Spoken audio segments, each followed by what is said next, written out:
मान लो मुझे तो कुछ भी नहीं पता क्या होता है राज्यसभा के अंदर, जब आप जाते हैं क्या हर इंसान को एक टाइम दिया जाता है, बोलने का मिलता है, कैसे होता नहीं, है? नहीं, बिल्कुल नहीं।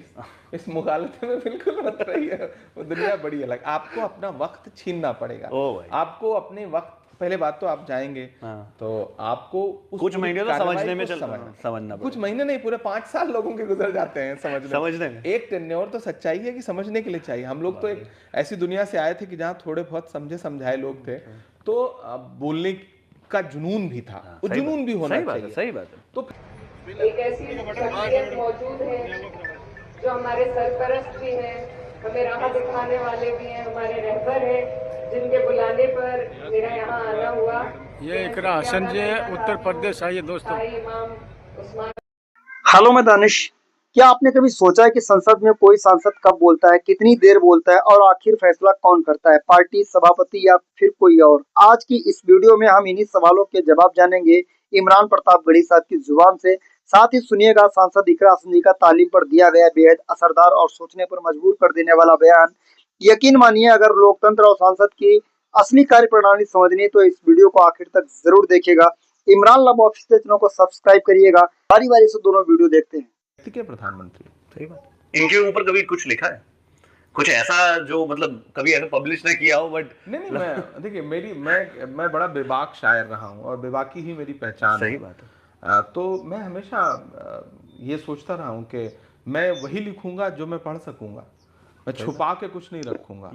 उसमें बहुत सारी कड़वी शायरी भी है जो बहुत सारे लोगों को कड़वा लगता है, लेकिन मुझे लगता है कि डॉक्टर का काम है अच्छी दवाई देना। वो अगर मरीज के लिए बेहतर है तो कड़वी दवाई पीने में हर्ज नहीं होना चाहिए। तो मेरी शायरी अगर थोड़ी कड़वी भी रही हो तो मैंने सरकार को आईना दिखाया। तो उस आईना दिखाने में बहुत सारे लोगों को बुरा भी लगता है, नाराज भी होते हैं, फ्रेम भी किया जाता है कि नहीं आप तो पर्टिकुलर जो है सत्ता विरोधी शायर हैं। लेकिन मेरा मानना है कि किसी भी कलम से जुड़े हुए किसी भी व्यक्ति का काम ही है अस्थायी रूप से सत्ता का विपक्ष होना। वो पत्रकार हो, वो शायर हो, वो लेखक हो, वो गद्य कॉमेडियन लिख हो, रहा हो, पद्य लिख कॉमेडियन हो। रहा हो, हाँ वो हास्य व्यंग्य में कोई बात कर रहा हो, उसका काम ही है सत्ता के खिलाफ सत्ता को आईना दिखाना। और सत्ता को भी चाहिए कि इसे बर्दाश्त करिए। अगर आप नहीं बर्दाश्त करते हैं तो इसका मतलब आप लोकतांत्रिक व्यवस्था में विश्वास नहीं रखते। या तो फिर परिवर्तन करिए। परिवर्तन तो हो नहीं रहा है। कहीं परिवर्तन कुछ दिख रहा है क्या? माहौल खराब ही किया उन्होंने परिवर्तन में। परिवर्तन का मतलब अच्छा परिवर्तन करिए। जरूर जरूर। अच्छा परिवर्तन नहीं दिख रहा है। चीजें माहौल, आप पत्रकार हैं, आपके लिए ये बात कहना बहुत मुश्किल होगा, लेकिन ये सच है कि कितने इस देश के पत्रकार हैं जो सच्ची ग्राउंड की रिपोर्टिंग करने की वजह से जिन्होंने मुकदमे झेले, जो जेल गए। आप देखिए वो मिर्ज़ापुर की वो घटना याद होगी, मिड डे मील के खिलाफ एक लोकल पत्रकार ने ज़िले में रिपोर्टिंग करता था, उसने खबर दिखा दी, जेल गया और बाद में बेचारे की कैंसर से मौत हो गई। सरकार ने कोई मदद नहीं की। आपको याद होगा गुलाबो देवी जी से एक प्रश्न पूछ लिया, अभी रिसेंट कुछ महीने पहले उत्तर प्रदेश की कैबिनेट मिनिस्टर हैं, उनसे एक पत्रकार ने जो मतलब मैं ये कहूँ कि बेचारा गमछा वमछा भी उसने उसी रंग का डाल रखा था जिसको सरकार पसंद करती है, लेकिन उसके सवाल सरकार को पसंद नहीं थे, तो उसको जेल भेज दिया गया। तो ये जो आप एक मैसेजिंग करते हैं, कितने पत्रकार हैं जो एक वक्त में बड़े पत्रकार माने जाते थे, आज अपने घरों पे यूट्यूब चैनल चला रहे हैं। क्यों चला रहे हैं? इसलिए क्योंकि सरकारें अपने खिलाफ उठने वाली आवाज़ों को पसंद नहीं करती।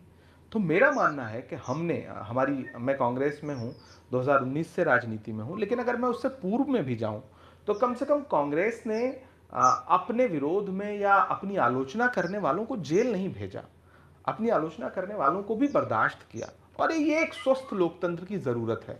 वो कल को हम आएंगे तो हमारे ऊपर भी ये बात लागू होगी, कल को आने वाला कोई और भी आए तो उस पर भी ये बात लागू होनी चाहिए, और समाज की जिम्मेदारी है कि ये बात लागू रहे सरकारों पर। अच्छा, अगर जब हम इतनी बातें कर रहे हैं कि अब सरकार अब ये नहीं करे, how is Congress a solution? Congress solution कैसे बन के आएगी? क्योंकि पहले भी कांग्रेस का बहुत बहुत सालों तक राज था, शासन था, एंड उसके बाद लोगों ने बीजेपी को चूज किया। अब आप बोल रहे हैं, कई और भी बोलते होंगे, कई खुश भी हैं, कई नाखुश हैं। जो नाखुश हैं उनको कैसे लगता है कि कांग्रेस सोल्यूशन है? देखिए, कांग्रेस सॉल्यूशन बनती जा रही है। आपको जो लोकतांत्रिक प्रणाली है उसमें स्टेट्स के इलेक्शन है, फिर सेंटर का इलेक्शन होता है। जो अभी हालिया दिनों के रिजल्ट हैं, आप उद्योगपति भी रहे। देखिए कांग्रेस हमेशा एक बात कहती है, उसने उद्योगपतियों को भी वो जरूरी है, वो जरूरी है, किसी भी देश के लिए जरूरी है। एज अ फ्रेंड एक चीज पूछना चाहता हूँ, मान लो मुझे कुछ भी नहीं पता क्या होता है राज्यसभा के अंदर, जब आप जाते हैं कि हर इंसान को एक टाइम दिया जाता है, बोलने का मिलता है, कैसा होता है? नहीं, बिल्कुल नहीं, इस मुगालते में बिल्कुल मत रहिए, वो दुनिया बड़ी अलग। आपको अपना वक्त छीनना पड़ेगा। ओ भाई। आपको अपने वक्त, पहले बात तो आप जाएंगे तो आपको कुछ महीने में समझने में समझना कुछ महीने नहीं, पूरे 5 साल लोगों के गुजर जाते हैं समझने में। एक टेन्योर तो सच्चाई है कि समझने के लिए चाहिए। हम लोग तो एक ऐसी दुनिया से आए थे कि जहाँ थोड़े बहुत समझे समझाए लोग थे, तो बोलने का जुनून भी था, वो जुनून भी होना चाहिए। सही बात है। तो फिर आप कोशिश शुरू करते हैं, कई सारी प्रक्रियाएं हैं उसमें। एक आपका अपना एक समय होता है 0 आवर, जहां आप कोई बहुत महत्वपूर्ण विषय है तो आप उस पर बार बार 0 आवर लगाते हैं, तो एक आध बार लॉटरी के जरिए आपका एक्सेप्ट हो जाता है। ओ भाई। एक समय होता है जब पार्टी बिल आता है कोई, और उस बिल पर पार्टी समय अलॉट करती है। पार्टी को इसे 1 घंटे मिला, तो अब ये पार्टी निर्धारित करेगी कि उस 1 घंटे में कौन कौन लोग बोलेंगे। उसके कौन 10 मिनट बोल लो, आप 7 मिनट बोल लो। अब उसमें भी जो बहुत सीनियर नेता हैं उनका बड़ा, जाहिर सी बात है, पहला हक उनका है। सही बात। तो जूनियर का तो बहुत बाद में नंबर आता है, तो आप बस बैठ के कार्रवाई देखिए। नहीं, लेकिन जूनियर अगर कवि हो, शायर हो और मतलब बातों से तंज अच्छे से कस पाए तो फिर तो क्या ही बुराई है। नहीं, तंज तब आप कसेंगे ना जब बोलने का मौका मिलेगा। तो बोलने का मौका पाने के लिए आपको बड़े जतन करने पड़ते हैं, बड़ी कोशिश करनी पड़ती है। आपको लगातार लगाना पड़ेगा, 0 आवर, स्पेशल मेंशन, ये सब करना पड़ेगा। एक अच्छा टाइम होता है जब प्राइवेट मेंबर बिल या प्राइवेट मेंबर रेजोल्यूशन आता है। ओके। तो उसमें आपको, चूंकि वो फ्राइडे को आता है, तो ज्यादातर सांसद फ्राइडे को अपने अपने घर चले जाते हैं, तो बहुत कम सांसद बचते हैं। तो आपकी अगर पसंद का विषय है तो आप तैयारी करके जाइए, बोलने वाला कोई है नहीं तो तुरंत आप नाम देते हैं, तो आपको 10-5 मिनट बोलने के लिए मिल जाता है। लेकिन मुझे चूंकि मुझे जब मैं यूनिवर्सिटी में आया, पार्लियामेंट में आया, तो उसी दौरान मेरे इलाहाबाद यूनिवर्सिटी के बच्चे जो है वो फीस 400% फीस बढ़ा दी गई थी, तो उसको लेके 90 दिन से बहुत प्रोटेस्ट चल रहा था। तो मेरे पास बहुत सारे बच्चों के फ़ोन आ रहे थे कि इमरान भाई अब आप पार्लियामेंट पहुंच गए हो। एक तो मैं बहुत यंग हूँ, तो अभी स्टूडेंट जैसा ही हूँ, तो अभी सीखने की प्रक्रिया में हूँ। मुझे भी लगा कि नहीं यार, मुझे बोलना अच्छा है ना, तो लोग मैं कनेक्ट करते होंगे बहुत ज़्यादा। हाँ, राज्यसभा के लिए ये थोड़ा नया सा है कि 50 साल से कम के लोग अमूमन राज्यसभा में नहीं जाते हैं। लेकिन मैं खुशनसीब हूँ और मैं शुक्रगुजार हूँ अपने नेता का, राहुल गांधी जी का, सोनिया जी का, प्रियंका जी का, खड़गे साहब का, कि मैं 34 साल की उम्र में राज्यसभा में आया। और आने के बाद, आप यंगेस्ट है राइट? हम और राघव चड्ढा आम आदमी पार्टी से, हम 2 लोग लगभग हम उम्र हैं। तो हम आने के बाद हमने थोड़ा सा, जाहिर सी बात है, नया खून आता है तो वो नई तरीके से अपनी बात करता है। हमने 0 आवर भी लगाए, हमने उपराष्ट्रपति महोदय से मिल करके कई बार गुजारिश की कि सर ये बच्चों का मुद्दा है। ये आपने याद किया होगा कोविड के दौरान, कोविड के बाद, आफ्टर कोविड बहुत सारी हार्ट अटैक से मौतें हो रही थी। तो मैं एक दिन गया, मैंने कहा नहीं सर, मुझे ये विषय उठाना ही उठाना है, क्योंकि लोग ऐसे डांस करते करते मर जा रहे हैं, लोग ट्रेवलिंग करते करते गिर रहे हैं, मर जा रहे हैं। तो मुझे इमरान प्रताप बड़ी साहब का वीडियो देख चुके हैं, क्योंकि देश की संसद में जब वो पहुंचते हैं तो कैसे अपनी बात की शुरुआत करते हैं, कैसे टाइम मिलता है उन सबको बोलने के लिए, माइक पर खड़े होकर के अपनी बात रखने का। लेकिन वो सब अपनी जगह पर। हम आपको एक वीडियो जरूर दिखाएंगे सांसद इकरा सिंह जी का, तालीम को लेकर के बहुत खूबसूरत बयान दे रहे, वीडियो देखिएगा। सरजमीं पर पहली बार मेरा आना हुआ है और मैं शुक्रिया अदा करना चाहती हूँ मुस्लिम वेलफेयर ट्रस्ट का।